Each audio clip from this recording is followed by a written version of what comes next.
When you read the Gnostic texts, it becomes very evident that the other disciples did not like Paul. In the Gnostic text, the book of James, the brother of Jeshua, he refers to Paul as the great liar. Paul is the only one of the apostles who never met Jesus, or Jeshua, Jesus. It's funny, you'll hear me switch in Jesus occasionally. When I think religion, I think Jesus. When I think my friend, I think Jeshua. Hello and welcome to the Epic Kate Show. I'm very, very pleased to announce my newest guest, John of New. His YouTube channel is so fascinating and deep. Okay, so over here on this channel, I like to dig into theology. I like to talk to people who are willing to ruffle some feathers. That's just where I'm at in the stage of deconstructing evangelicalism, is just wanting to question, wanting to be open to possibilities that were previously closed to me, and to just allow wonder and reasonable doubt. And yeah, so I don't want to give it away if you don't know his story yet. I want you to just go into this with an open mind and just hear what he has to say. And I will be so excited to hear any of your thoughts in the comments. If you're new here, welcome, and I'm sure you're going to enjoy this conversation.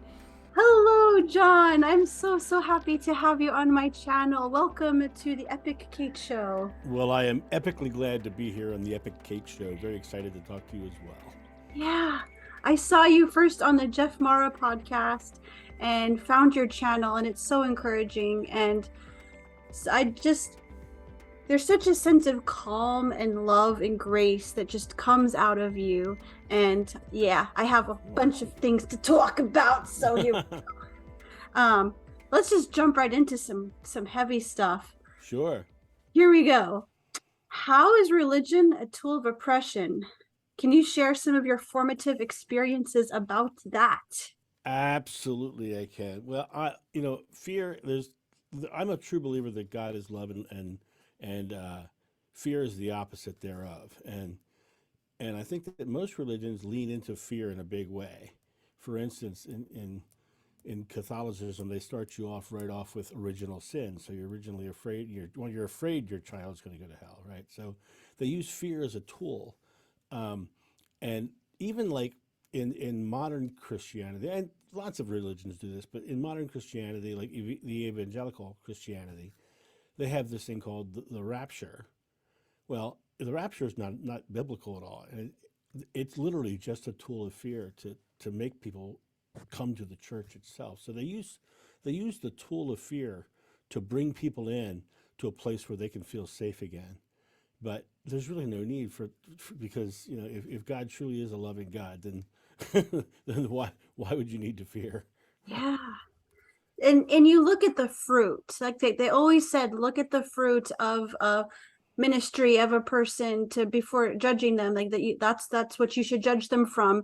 And the fruit of the fear-based theology just has hurt so many people, like children terrified of dying, terrified of eternal punishment. It's abusive. Absolutely, it's abusive. And it's abusive on many levels. I grew up in a town called Rehoboth Beach, Delaware, and it's known as the nation's gay summer capital. And the Catholic Church owned a giant mansion on the beach, and all of the priests of the diocese would vacation there. And I cannot tell you how many times on one hand or two hands, how many times I saw priests coming out of gay bars with their boyfriends. And I was like, how sad that they feel so oppressed that they have to hide that side of themselves. If God is love, then love is never wrong. And I saw an evening father, and I watched him get scared. I watched him literally turn white because I recognized him. And I'm like, even so, it's not just the children that are scared. It's even the people within the faith who are taking it as leadership. They themselves are scared as well. Mm. Do you remember a time when you had a formative experience of acknowledging, like, this is oppressive?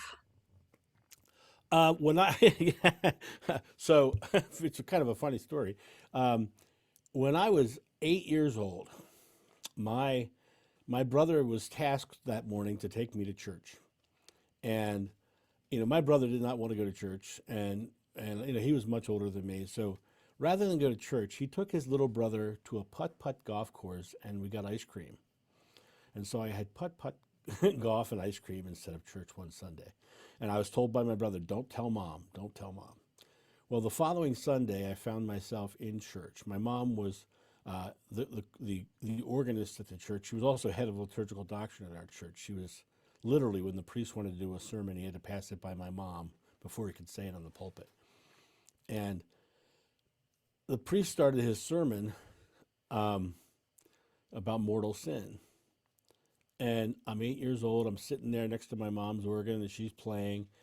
And suddenly, one of the mortal sins is skipping Mass. And she said it, and I saw my life flash before my eyes, and I was devastated. I was crying. I was wailing. I was like, this terrified 8-year-old child, literally just terrified that he was going to burn in hell because it's a mortal sin, so there's no way back from that, right? And so it really was even in that moment, that's the moment of a child. Of course, as I grew up, I had many big spiritual experiences, which took me on a different path, and I have seen condemnation from people of many faiths. Well, let me say that again. I've seen condemnation from people of one faith. I've never gotten condemnation from Buddhists or Hindus or Muslims, but I have gotten just berated by Christians for not believing as they do, and I'm like, well, it's just terrible. The I names they call. my kids, I don't know how unusual they are. I don't think they're that unusual, but they do have me as a parent. But since they were like 3, 4-ish, they've been like thinking about death. They've been thinking about huge questions and working themselves up into frenzies sometimes. And like they're so sensitive to these things. I would be so pissed if someone were to say anything about that to them. Yeah, yeah, but let me take it out of that perspective. Let's shift it into a different one for a second. Um, there's an Old Testament line which I think is really interesting. It's, though I walk through the valley of the shadow of death, I shall fear no evil, for thou art with me. They're walking through the valley of the shadow of death. Okay, so they're down in a valley where there's a shadow of death. They don't say the valley of death, they say the valley of the shadow of the death. So there's an illusion of death. And so, in the Jeff Mara podcast, they talk about near-death experiences. But one of the things you find in a near-death experience when you cross over is that, number one, they left their body. They're still alive outside of their body. There's eternal life on the other side. And the only place that you have death is down here in the physical. And your whole life has this shadow of death around it. And so your fears are based around, burning in hell, which would be dying and going someplace bad, or, hurting yourself, which, is potential of death. You have these fears. So all through your life, you're going along and you're fearing death in some form. And even Shakespeare, when he wrote To Be or Not to Be, that whole speech is about someone who chooses not to commit suicide because he's afraid of what will come after he dies. So that's what the whole speech is about, right? So we come down to this valley of the shadow of death, which I think is us coming down from the higher consciousness to the physical plane. So now we're down in the valley of the shadow of death. We see all these potentials of death because it's only here we have that construct. And then on top of that, it says, I shall fear no evil, for thou art with me, for God is with me, for the eternal oneness of source is with us. And so if God is love and God is always with us, then we should have no fear. And when you break fear out of the cycle of just basically looking at it scientifically, fear is nothing but an emotional reaction to a future event that may or may not happen with you focused on a negative outcome. It literally is negatively focused uncertainty. And, Yeah. and so if you were focused on a positive one, you wouldn't be afraid. Yeah. So fear depends on your own negativity. Well, let's go back let's go back further. Okay, so There was a reference to a place that they became known as hell, um, Gehenna. Gehenna, right? And when they translate that word, gets translated to hell. But back in historically, in the time of that it was written, Gehenna was a place on the outskirts of Jerusalem where they used to burn trash, and so they would literally say, "Go burn it in Gehenna." So you all the bad stuff went and burned in Gehenna. So it became this place where bad things got burned, basically. And so Gehenna was that. Now, also back then, Lucifer was a fallen angel, not the polar opposite of God. Right? Mm. He was an angel who fell because he missed the mark, basically, which is the translation of the word sin, missing the mark. When you get to 300 years after the crucifixion, and you come to what's known as the Nicene Council, and the Nicene Council was convened by Constantine, and Constantine came to the Nicene Council, the Christian council, dressed as the pagan sun god and did not get baptized until his deathbed. So he spent his whole life partying like a pagan, and then he went to a Christian heaven in his mind, right? So what happened at the Nicene Council? They got rid of between 40 and 60 books that were available. The book of Thomas, the book of Mary, the book of Judas, all those books were there. They're written. You can find them in the Nag Hammadi Library and the Dead Sea Scrolls, and you can find all that. So he cut them out, and he made the New Testament. Now, you look at the New Testament, it's a very fascinating book. Matthew, Mark, and Luke, when you read them, they read almost identical to each other. And there's a big theological theory that those books are literally copying an earlier source. That the theory is, they call it the Gospel of Q, but it's a theory that those books were just transcribed and adapted to the various apostles. The book of John is the most esoteric book in the Bible, and it's the one that talks about God being love and no fear can exist in pure love. So it's got the very esoterica. And then you have the letters from John, but the majority of that book is written by Paul. Part of the New Testament is written by Paul. And Paul was a Roman citizen who lived with Governor Felix for most of his life. And when you look at the actual text, Paul is the one who lays down all the laws you have to follow. And so they were literally controlling the religion. Rome was controlling the religion, basically, what was happening in this moment. Another thing that happened at the Nicene Council was Jesus went from being a teacher or a prophet to being the Son of God.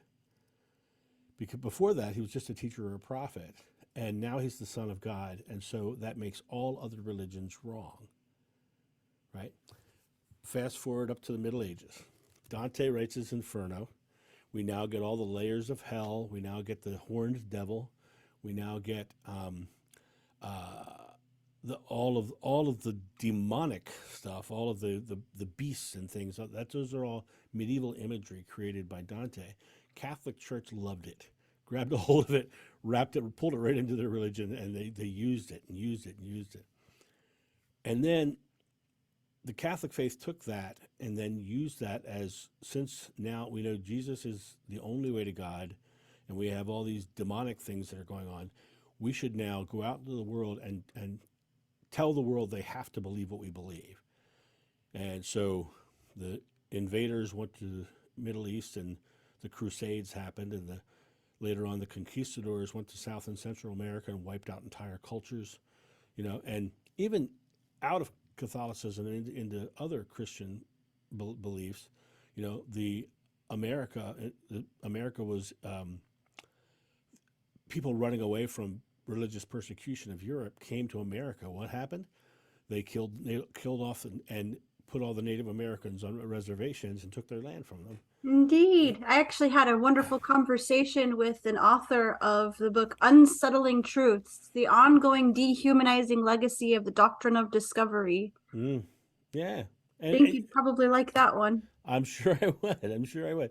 And it hasn't stopped. It hasn't stopped at all, because when George Bush Jr.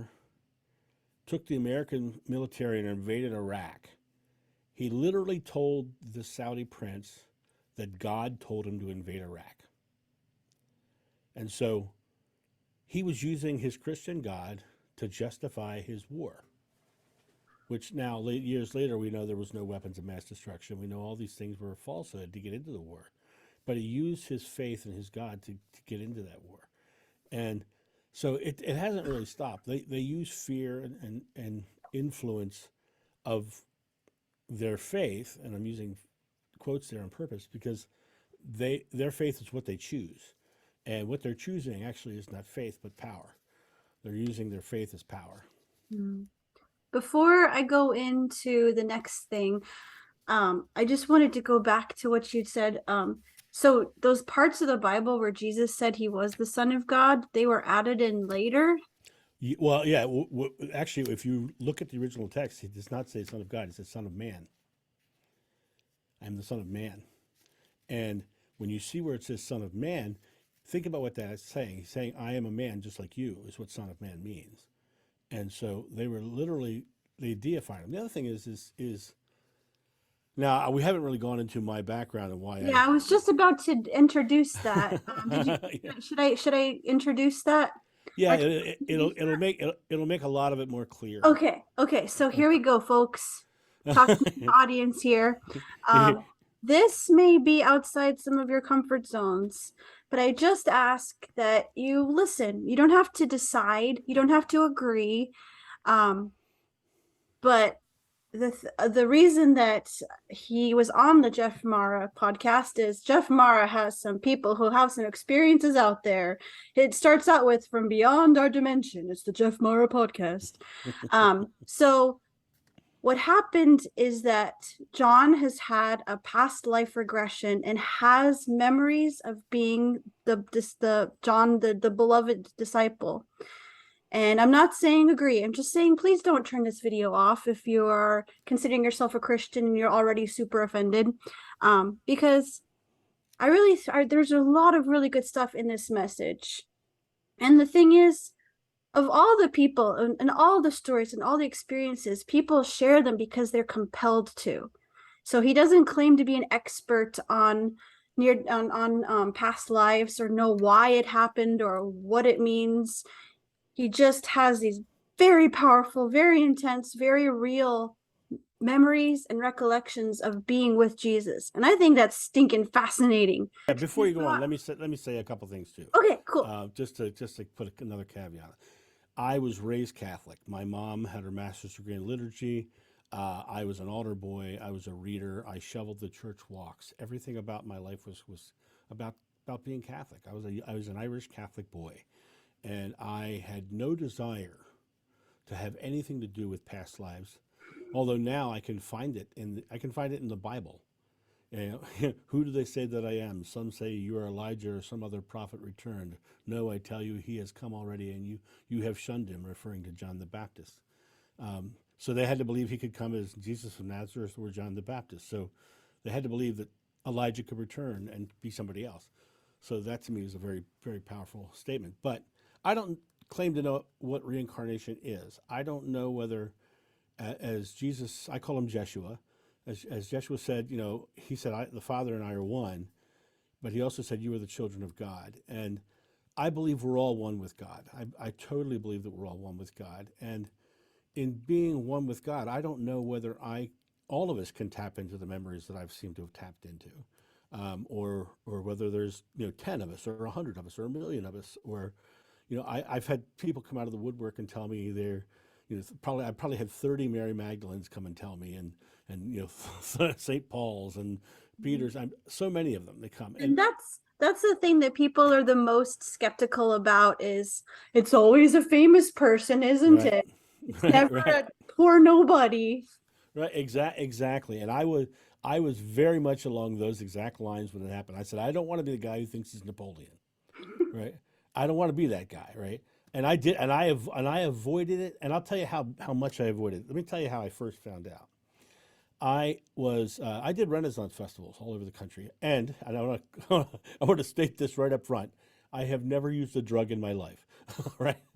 I've never, and still to this day, have not used a drug or a psychedelic or any of that stuff. I barely drank in my life, and I don't drink at all now. But what happened was I was at a party in Canada. I was up there to do a show, a Renaissance festival up there, and I was staying at a friend's house. And they had a whole group of entertainers in the house, and we were sitting there, and I'm just looking around the room, and this woman on the other side of the room starts staring at me.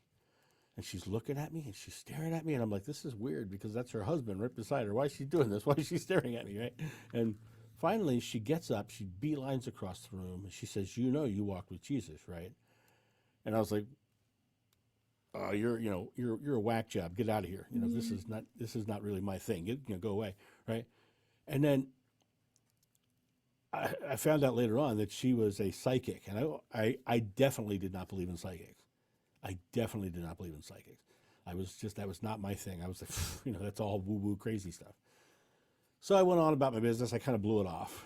A friend of mine was a jeweler and was selling jewelry at a holistic fair. And I went to the holistic fair to visit my friend. And I just was walking around to see all the other pottery and the jewelry and stuff. And I walked by this line of readers, psychic readers. And I was just walking by, minding my own business. Lady stopped the reading, ran out in the aisle, and said to me, they're telling me to tell you were John the Beloved. And I was like, no, cut this. I'll tell you how stubborn I really am. It took 19 of them saying that. 19. 19 of them. And I was still, and let me just say this. The majority of them came up to me out of the blue. And one of them was actually, I didn't even know she had any intuitive gifts. I was sitting there talking to a regular friend of mine, and in the middle of the conversation, she stopped and she says, you know you're John the Beloved, right? And I was like, man, cut this crap out, right? I don't believe it. I don't believe it. It would be crazy for me to think that. So after 19, you start to go, okay, I don't want psychics telling me this anymore. And so I'm going to go find someone who does regressions, because I've heard about past life regressions at this point. I'm going to go find somebody who does regressions, but I don't want, Joe Schmo who says they can do a regression to regress me. I want somebody with credentials. I want somebody with letters after their name, right? And so I went searching, and I found Dr. Berman, Carol Berman in D.C. She's no longer practicing anymore. This happened in 1999, so this is a long time ago. And I went to her house one week, and she guided me through a meditation and then sent me home with a recording of her voice in that meditation. And I had to meditate with that for a week. And I just meditated with her voice for a week. And then the following week I came back. She says, are you ready to go? I said, sure. So I laid down on her couch, and she guided me through a hypnosis session, dropping me back in time, right? And the first experience I had was as I opened my eyes, and the weirdest part was when I opened my eyes, I could smell the air. I could smell, the fish at my feet. I could smell the air. I could feel the wind blowing. It was overcast. It was an overcast day, and I was sitting there, and I looked down at my feet, and I was like, I had these very basic, almost rope-like sandals on, and then I looked down and I could see bare legs. I said, ha, good. Can't be an apostle, because they always wore robes, and it can't be an apostle. No way. Ha, prove wrong, right?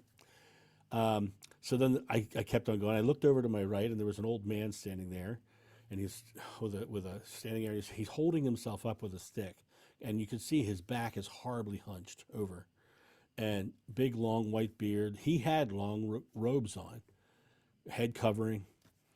And I knew it was my father. And he turned to speak to me, and I could not understand a word he said because he was speaking a different language. And I said in the regression, you hear me, because I have this all recorded, you hear me say, I can't understand him. And she guided me through this mental process of, she says, imagine a megaphone next to your ear so you can hear him better. And I don't know what happened with that megaphone, but suddenly I understood exactly what he was talking about. He was talking about we had an issue with how we were going to move the fish up to the market, because however we moved them before was broken or not down, wasn't working. So I'm just in the middle of this thing. The next thing the regressionist says is, what's the next important scene? And I look and I kind of look around, and suddenly I see people running down the beach, running down along the beach. And as they're running by, this is the second thing that I will mention. Um, there were these boats on the shore, and on the front of these boats, they had these spires and these C-shaped hooks on the front. And so I made a mental note of these C-shaped hooks because I'd never seen that on a boat before. And in my mind, I'm going, okay, there's something that, is unique to me that I know nothing about. So I look over to my left, and before I go to this next part of the story, let me tell you what these verifications were. There's a thing called a fisher's coat. When Galilean fishermen would fish, they would wear their fisher's coat, which had bare arms and bare legs. It was basically a Galilean one-piece bathing suit, because if they fell overboard in robes, they would get sucked under and drowned. And so they had this thing called a fisher's coat, which is what I was wearing. When I looked over at those boats and saw that C-shaped hook, after doing much research, it took me a long time to do this research, and I had to, when I was in Israel, I verified some things as well. That C-shaped hook was specifically designed, you'd cast your net to the side of the boat, then you'd take the rope that was attached to the net and you'd put it inside of the C-shaped hook. It was like the pulley, and you would pull, and by pulling it from the front of the boat, it would draw the net to the side of the boat, which made it easier to pull in. So this was actually designed for a Galilean fisherman, basically. The boat was.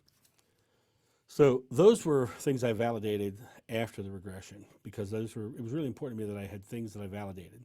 Mm. So I look over and I see these crowds still running down the beach, and they're forming a crowd down by some boats a little further down the beach. And the regressionist says, "Do you want to see what that is?" And I go over and I walk over, and this crowd is just clamoring like crazy, and I kind of push my way in, and suddenly there in front of me, I see this man, and he's looking at me with this pure love, and I'm getting goosebumps now thinking about it. I can feel his presence. And if you ever heard my regression, I'm gasping. I'm having a hard time breathing because I can feel this presence of this person in front of me. I can feel the love of this man. And he walks over to me, and he smiles like he knew me, which was the weirdest thing. He raised his hand, he put it on my chest, and suddenly I went full-blown out-of-body, classic sort of near-death experience in a way, in the regression. I went out of body, and I was experiencing this pure, and there's no way to use words to describe what I experienced because words are imperfect. I experienced pure unconditional love, but those words don't touch it.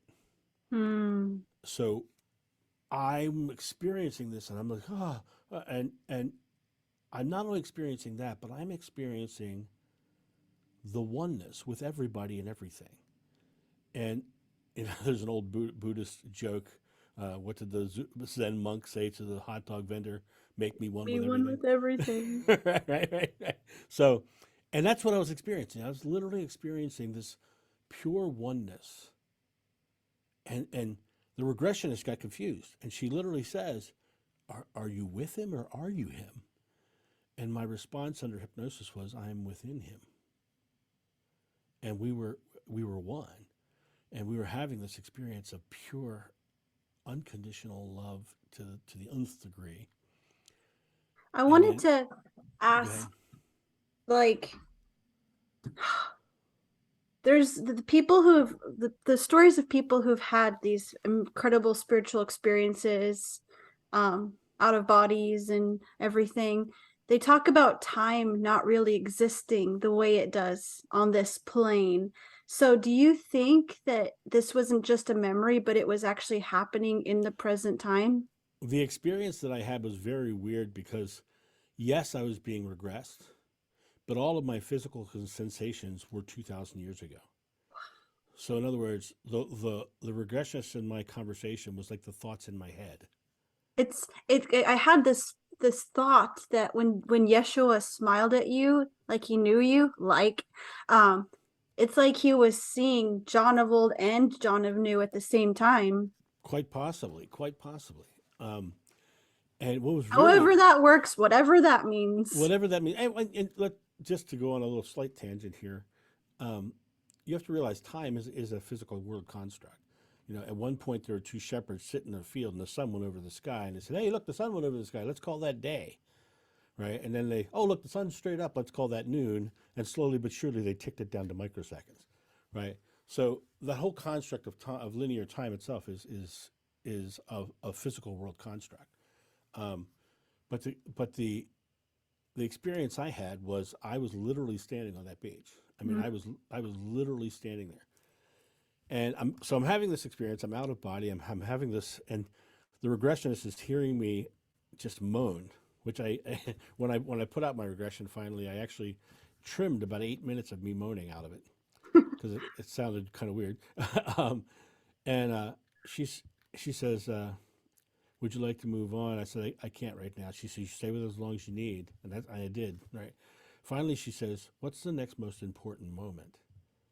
And the next most important moment was coming back into the physical and feeling all my fears and my anxieties and feeling all that separation and feeling all that literal fear and the realization that I could not have known the blissful state of God if I didn't have my fears to measure it against. If I didn't have this, if I didn't have the as the science would call it, the baseline, if I didn't have the experience of not having it, I would never know what it was. And so I had to, the most important moment was coming back to that feeling. And then I'm watching him, as I'm having this feeling, I'm watching Jeshua walk away. And by the way, I say Jeshua with a J, and you say it with a Y. Oh. And when I just want to say, because people ask me about that all the time, in the regression, it was an Aramaic pronunciation, and it sounded like a Y and a J mix, sort of more Middle Eastern, right? Jeshua, right? Yeshua. Jeshua, yeah.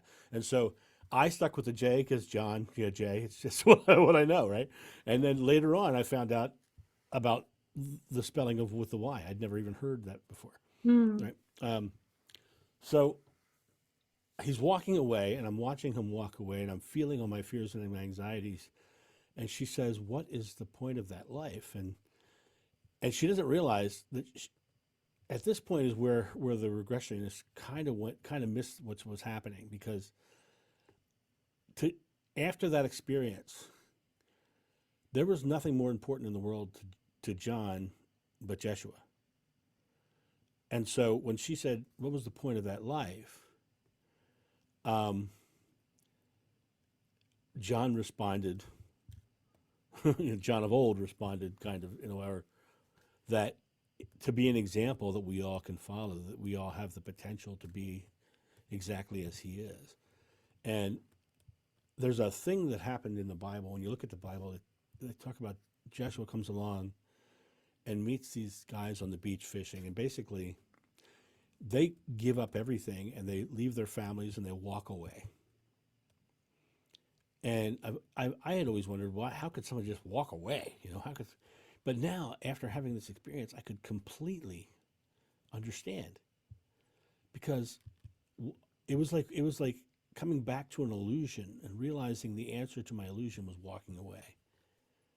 And so the answer to everything was walking away. So I had to go follow. I had to go be with him. So then as I said, the regressionist had kind of swayed in the wrong direction. She says, "How would you feel about seeing his death?" Not realizing that she was leading me to the death of Jeshua. And suddenly, in the regression, you hear me screaming. You hear me crying, wailing. I don't know if you heard that video that's on my channel that I put out a few days ago. Yeah, I did. That was and pretty powerful.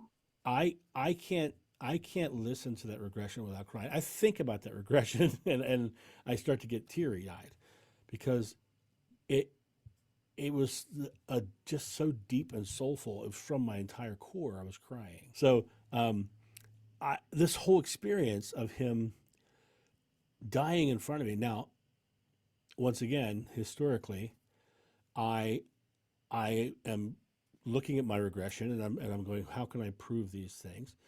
Um, on the cross, he was nailed here, Oh, not here, right? He was also nailed with his feet on the side of the cross, and they nailed in from the side through the ankle bones on both sides. The cross did have a small bump on the top, like a cross would, but it was only enough for there to be a joint to hold that cross beam in place. It wasn't real tall, um, and um, it's interesting. The only um, archaeological artifact they have of a crucifixion is an ankle bone with a nail going through it sideways, just like I said. Um, and so that was a very, very big thing. Also, um, putting the nail here, this bone is a U shape, so it had something to hold on to. If you put it here, rip right through. it would rip right through. So this made perfect sense. And then, so that was me. That was my science mind validating for those things. But I came out of that regression, and after the regression, she asked me several questions while I was still under. At one point, I start talking to somebody. She says, "Who are you talking to?" He says, "I'm talking to his mother." And the response was, uh, "What's she saying?" And the response, the response was, "Because I took care of her then, she's taking care of me now."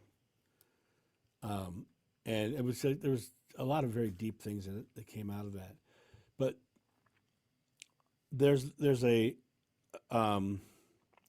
an instance where some people who get regressed, that doorway never gets fully closed, and so ever since 1999, every so often somebody will say something and it will trigger a full blown regression again. But it's not like the hour long one that I did with her, but it was like a glimpse of something with full sensory awareness of it. And so I'll get these little glimpses here. The last one was about a month and a half ago. Somebody asked me about Mary Magdalene, and I had this full blown awareness of being in a room with her and laughing with her, and she was actually clearing a table, and she was on the other side of the room and just laughing and just happy and joyful, and then it was gone. But I had that memory for just a fleeting moment. So those memories kept coming for the longest time. But what I find most interesting about what he taught was, God is love, and we are we are here to find our way back to that loving essence. We come here completely unconditional as children. We're given conditional love and fear, and we work our way through our conditional love and fear and our traumas and things in life. And towards the end of our life, we start to work our way out of those things, hopefully. So, And wait, what you're saying is Jesus didn't come to teach us to be more religious? boom, imagine that, right? Actually, he was. This is the way I describe Joshua, my friend. Um, he was a man who completely understood his divinity and completely understood his that we are the same as he. That's why he called himself the Son of Man instead of the Son of God. And greater works than I have done, you will do. It is your faith that heals you. You can ask a mountain to move; it'll move. Nothing will be impossible for you. It was not. It was not about him. It was about us being able to step into our own divinity and our own role. He was also married, and people will fight me on that all day long. He was married, and the reason I know he was married is because one of the things that I validated was his wife, who was Mary Magdalene. Um, he kept calling her Ishti, and when I did the research, Ishti means wife. So I was like, oh, okay, there you go. And I and got basically in those times for a Jewish man to not be married would have been noteworthy. right now, right. People often ask me about children. Did he have children? Did he have? I have no memory of children, but I do have a memory of taking both Mother Mary and Mary Magdalene back to Galilee after the crucifixion to get them away from the big cities so that they'd be safe. Um, and, John was the only one of the disciples who actually was at the foot of the cross. And the reason he was there is because he was there to take care of Ishti and mom, basically, his wife and his mother. That's why in the Bible it says, mother, there's your son, there's your mother. Because John was literally asked, take care of my mom and my wife. And so John took them back to his home on the Sea of Galilee, and they lived there for some time. And then eventually John left to go to Turkey because what Jeshua did, which was really, really smart, was he knew that he was going to end up dying because he had become the rock star of this movement. And, being the person in the limelight, the people running down the beach to see you, you were the head of the movement, and so the authorities were going to take you out. And so what he did was he took the teachings and he handed the teachings out to all these 12 guys, and he said, "You go here, you go there. Peter, you go to Rome. James, my brother, you stay here in Jerusalem. John, you go to Turkey." And he just sent them all to different regions, and said, "Teach, go share this message." So John took the two Marys back to Galilee, and then before he left for Turkey, Mary Magdalene's family came and got her and took her back to Magdala. But she wasn't pregnant and she didn't have kids. So now, If there had been children, there would have been children. right. Now, here's the other interesting thing. When I met him on the beach, he spoke of his travels, and I can't validate everything he said because I don't have a complete memory. I just have a lot of memories. But I really believe that he had just come back from like India in those areas. Like he had gone over there. And then when I traveled through India, I found out about Sri Isa. I don't know if you've ever heard of Sri Isa before. Sri Isa in India, he's a Hindu prophet, basically. And they know exactly where he traveled. They know exactly when he traveled and what he did. And I asked them, what happened to Sri Isa? They said he went back to his country and was crucified. So in India, they actually believe that Jesus was over in India learning and teaching over there, and then came to here. So I feel that may be true. I don't have a full memory of that because I didn't know him before that.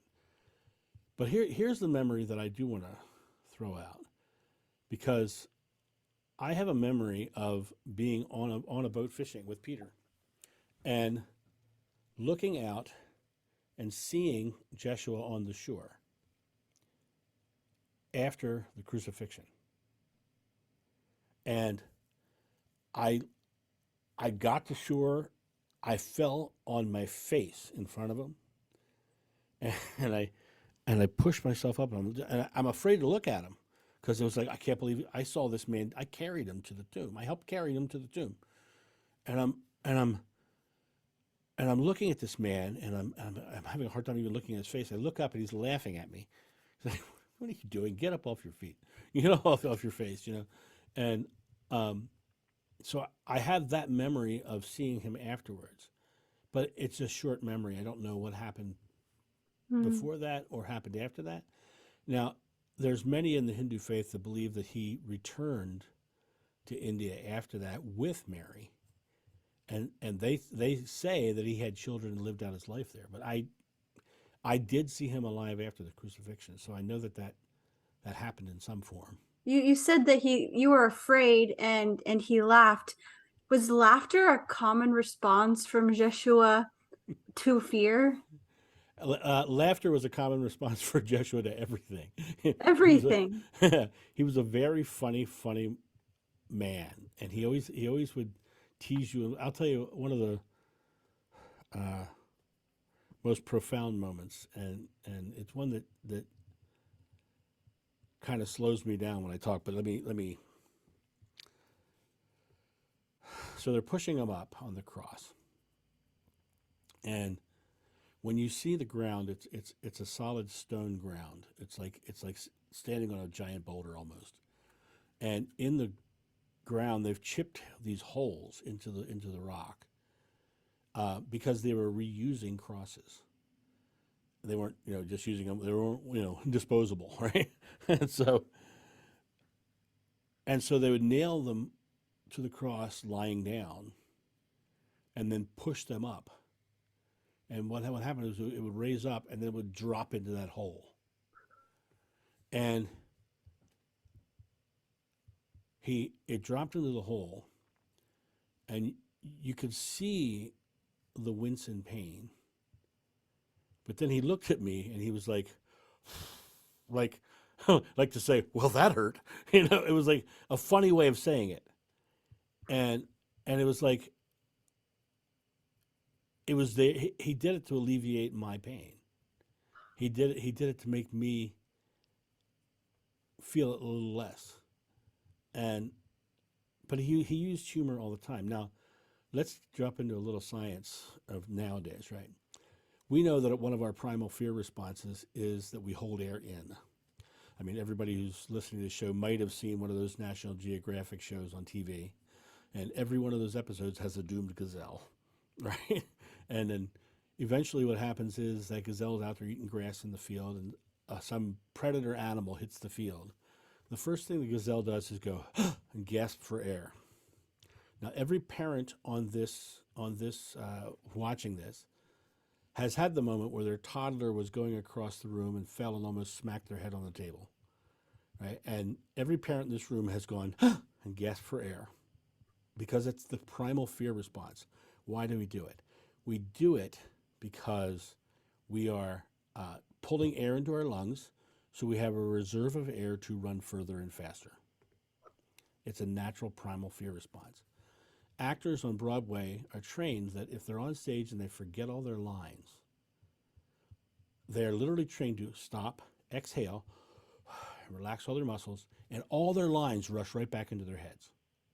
Because fear, the illusion of fear, blocks them from moving forward, the survival mechanism. So what is a laugh? A laugh is an exuberant exhale. A laugh is a joyful exhale. And so you're and you're feeling that happiness of a laugh.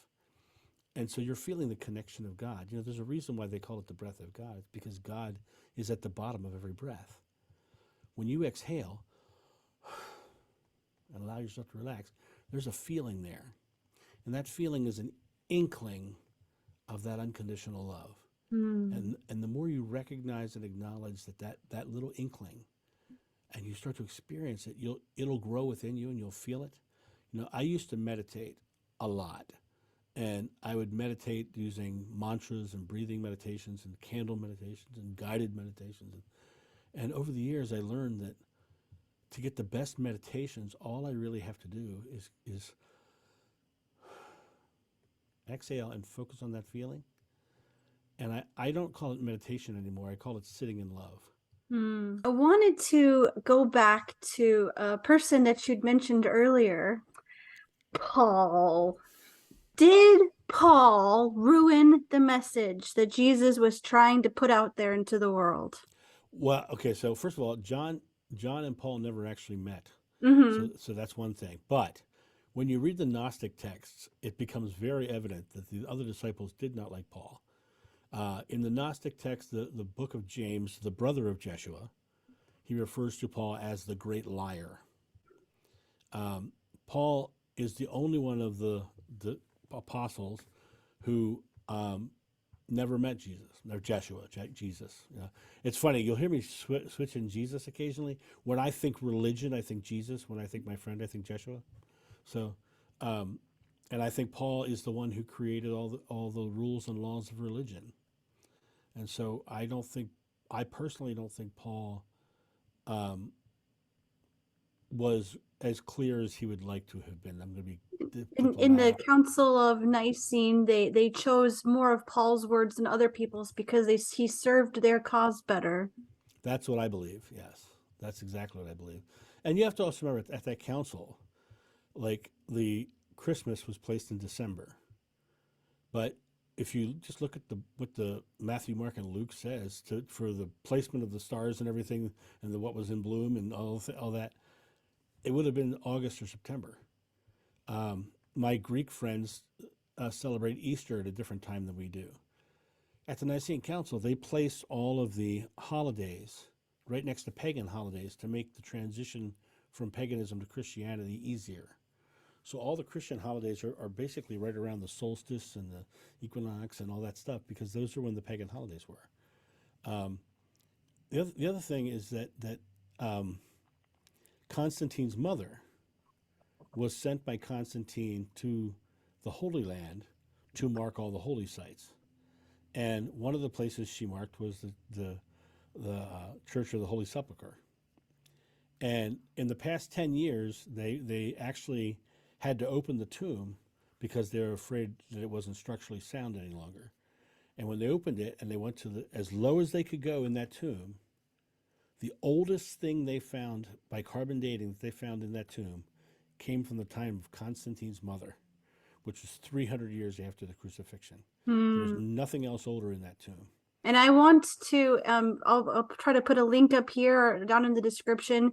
I want you guys to check out the video of you actually exploring where the tomb was, because that was super cool to listen to.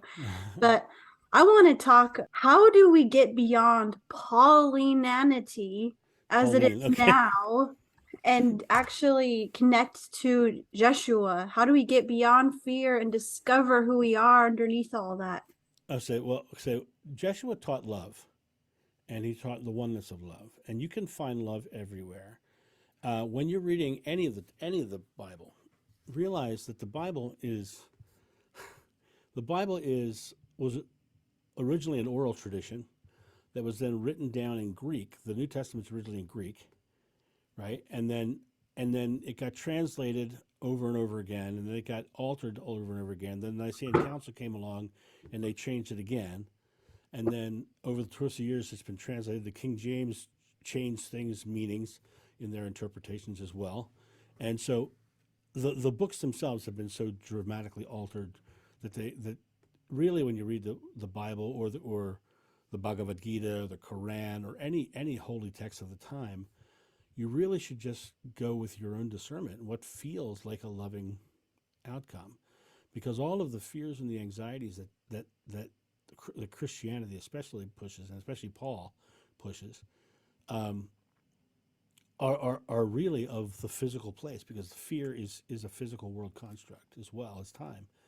And so when I read Paul, there's moments where he says beautiful things, but then you find these moments where he says, it is okay to beat your slave so long as he doesn't die, because the slave is property. That's a Paul teaching, right? Right. So thanks, Paul. I do not permit women to speak. Right, Paul. Don't permit women to speak. All the anti-LGBTQ verses in the New Testament. Well, and that's all Paul. But you also have to remember something else about Paul. Where Paul came from, he was a Pharisee, and before he was a Christian, and his beliefs were all about celibacy, right? And so sex in any form was rough for Paul. He had a really tough time with it, right? If you must get married, if you're just gonna burn in your stupid weird passions, just get married, I guess. Right. And that's another thing. Let's talk about marriage for a second. Marriage is a religious construct, and in reality, love is never wrong in any of its forms. You can be gay, you can be straight, you can be bi, you can be polyamory. It doesn't really matter if it's loving. If it's fearful and hateful, then it's not of God. It's of fear, and the concept of marriage is less about a spiritual doctrine that you have to follow, and more about the idea of if you're gonna have sex, you need to be married and make more babies so we can have original sin and bring them into our faith. That's really what marriage was about. And there is no reason in nature why, two lions in the field oh, I like you, you like me, okay, let's get married. That doesn't happen. It's not natural, right? Right? It is a man-made construct. It's a less about the rules and more about looking through the words that have managed to survive these 2000 years through the lens of love. Yeah, yeah. And I would say it's not at all about the rules. The rules are of man. The rules are of Paul.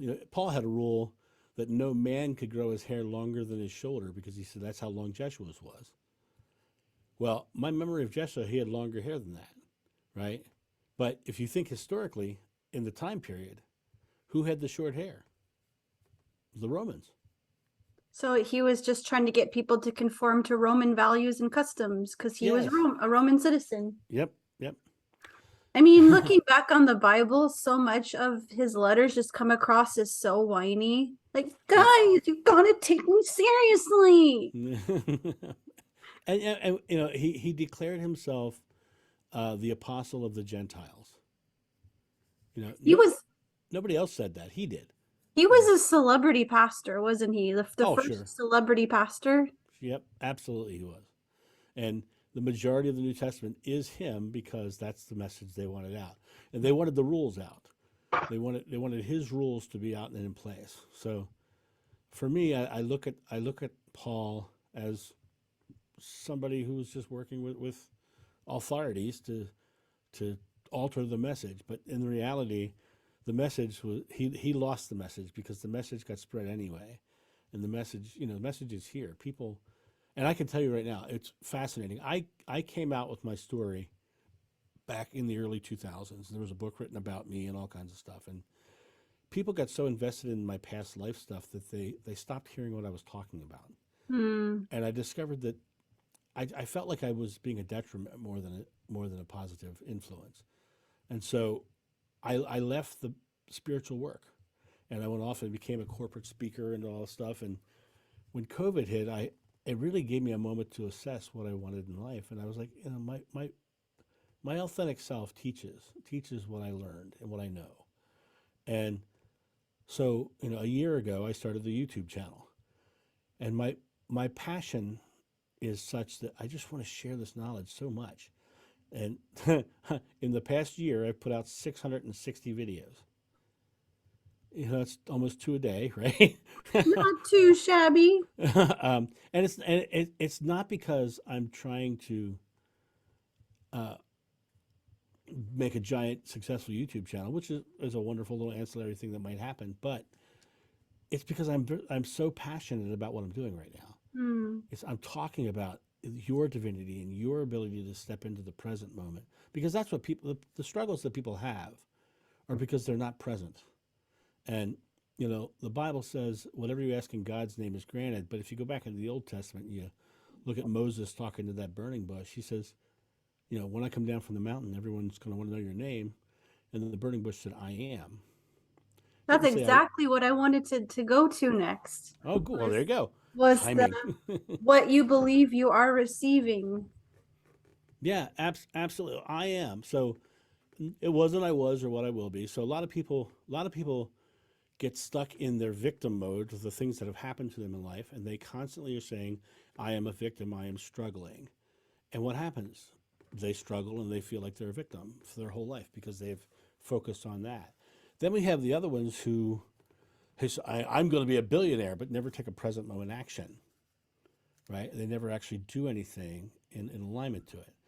The past is done and is not going to change, and the future is a place where we set goals, but we only have our consciousness, our thoughts, words, and deeds in the present moment. And what you choose to create in this moment does get created into your experience. And I can tell you story after story of manifestations that I've done in my own life. Check out his YouTube channel. There's a lot of good There's ones. a lot of them, and it's miraculous. And I'll tell you, just as simple as it is, what you believe you're getting, you get. So here's a really simple one that you probably haven't heard that's on my YouTube channel. I was talking to somebody one day, and I was sitting there thinking, oh, what's that actor's name? I can't remember that actor's name. Who's that actor? Who's that? And suddenly I realized what I was saying. I said, no, I am remembering Sean Penn. And this literally the second I shifted from I can't and I won't and I'm not going to I am, the name came right out, flowed right out like a sentence, Huh. right?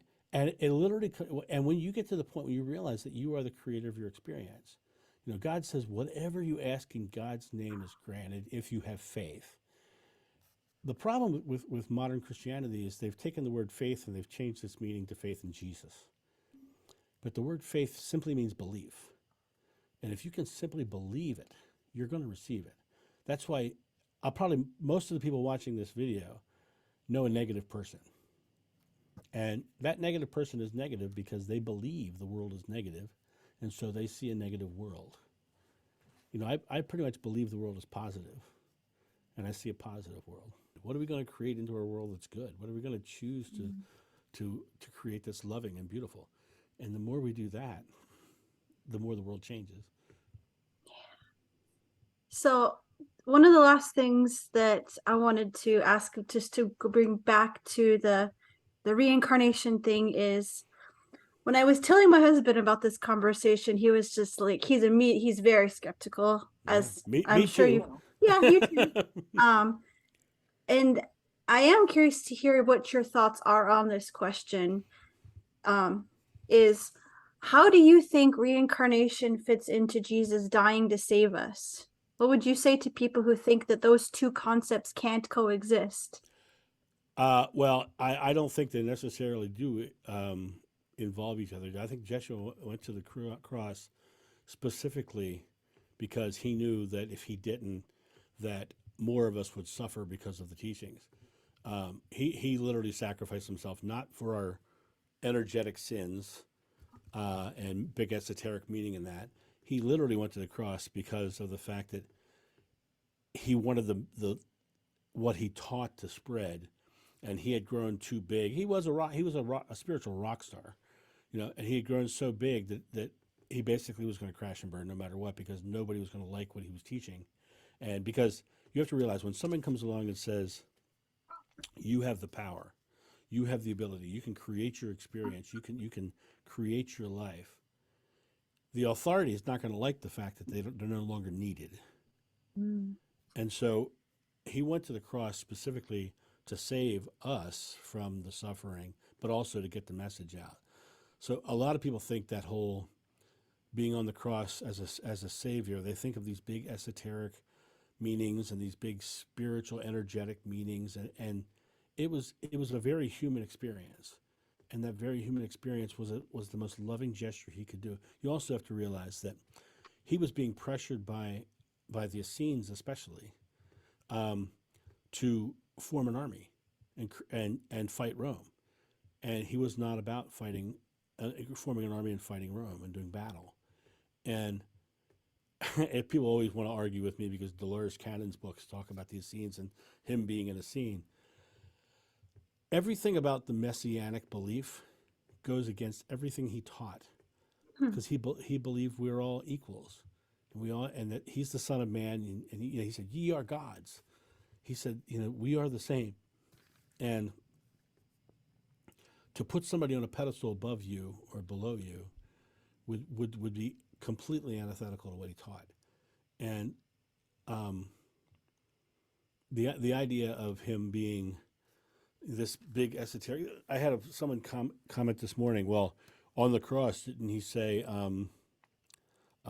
my God, why have you forsaken me?" to fulfill the prophecy of the Psalm 22? And I said, I don't remember him saying that, but I heard him wail out in pain. But I don't believe he would have said it because of the fact that I don't believe he was fulfilling prophecy. Because if you really listen to what I just said about what he taught, it would go completely against Judaism. Doesn't fit into Jehovah, Yahweh, right? That is a lot of stuff to chew on. Mm-hmm. And the video that you put up today really goes along with this of Oh, okay. if when you're struggling through hearing things that are new and difficult, that struggle is good. It's pushing you out of your comfort zone. It means you're in a process of growth. Right. Let me also say that all I am doing is speaking my truth. Yeah. I'm not expecting anybody to believe me, and I definitely don't want anybody to follow me, because I truly believe something my mother told me when I was 18. She said, spirituality is a personal journey. We each must find our own truth and what rings true for us. Mm. And when you look at what the Buddha said, believe no one, even me, unless it rings true to you. And so it really is about your journey and your experience and your oneness with Source, your God consciousness, yada yada, whatever you call it. It doesn't really matter to me. The oneness of it all is right there for the taking. It's just a matter of realizing. It's not about finding it. It's about acknowledging it. I feel like it's the dualism that we're raised with, that everything has to be in these tidy categories of I agree with you, I don't agree with you, you're evil, you're good, Yeah. and it's And good. I just am I don't know, Yeah. and that's okay. Yeah, I know that's the key. It has to be okay. Being not knowing has to be okay. That's why I said I don't know what a reincarnation is, and that's okay that I don't know. I just know that I have these memories, yeah. and I just follow the memories. So, but believe no one, even me, unless it It's rings like true for you. in my core, I know that there is a loving God. Uh, Even if I don't have any clue of anything else, it's Right. like that won't go away. Right. Even if some days I wanted it to go away, because some days it would just be easier to just.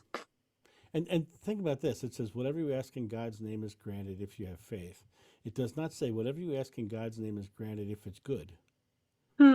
So whatever it is you're asking, if you're putting faith in negative stuff, you're putting faith in being a victim and struggling through life, or having no money, you're putting faith in those things, and God is lovingly giving them to you, because that's what was promised. Wow, You that's a lot of that's quite a responsibility there. Yeah, well, you are the creator of your experience. I like to liken it to God is the paintbrush, the paints, and the canvas, but you are the inspiration. Huh. Well, I think that is a beautiful note to end on. Is there anything you'd like to say? If you have an opportunity, drop over to my YouTube channel. I put everything that I teach on there. I put something up twice a day. It's free. There's nothing on there that's for sale. If you're interested in hearing regression, I do sell that on my website. My source of income only comes from donations and the private readings that I do for people, and for the regression meditations as well. So that's all my entire income is now. I gave up a very lucrative career to do this because it's the right thing for me to do.